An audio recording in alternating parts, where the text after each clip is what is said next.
David Speirs, been involved with Moyola now for about 10 years, give or take. First of all as youth coach and youth chairman, but probably the last 3-4 years as club chairman. It's got a long history, absolutely. It's, at the end of this decade we'll be in our 150th year. One of the founding members of football in Northern Ireland, in Ireland essentially. So there's a lot of history there.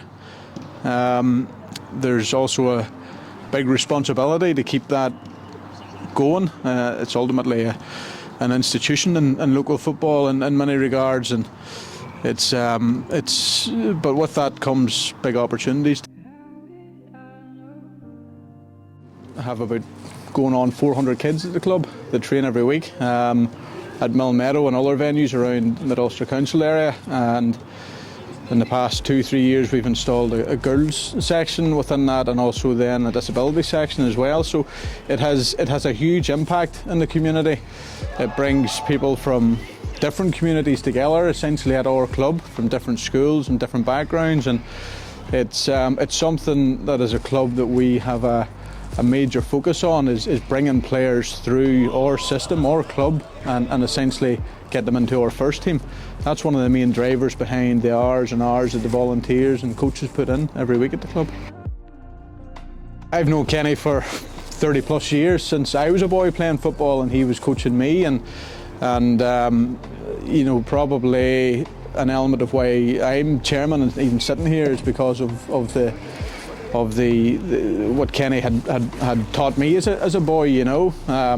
Bringing him back to the club is a major coup for us, and while results recently haven't been great in terms of performances and results on the pitch, performances have been good, and Kenny will certainly take us in the right direction again. And his ethos in terms of playing football and his ability to bring youth players through and elevate them to another level is one of the key factors in having him at the club, because he can see the catchment area that Moyola is within. He sees the talent that comes through that area, and we want to be in a position to take advantage of that and drive our whole club forward. I think this season essentially is a case of regrouping and trying to finish as high up the table as we can. I think from there then it's a case of are we going to be in a position to maybe challenge next year and get ourselves up to that next step, which ultimately is the championship. And from there then anything can happen. We're ambitious, there's no doubt about it, and while we do that, there's obviously going to be a major emphasis on continuing to allow young people to thrive at the club and to bring them through. And for example, this year already we've had 6 of our under-18 players that have featured competitively for the first team, and all of those boys are 16 years of age.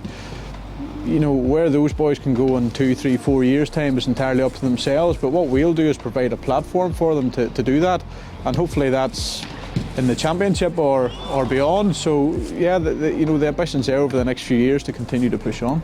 It means a lot. It's all my kids play at the club, and it means an awful lot to go down over the bridge and look across and see the floodlights on and maybe 100 kids on the pitch at the one time, and the facility itself is probably in use 6-7 days of the week now, every week.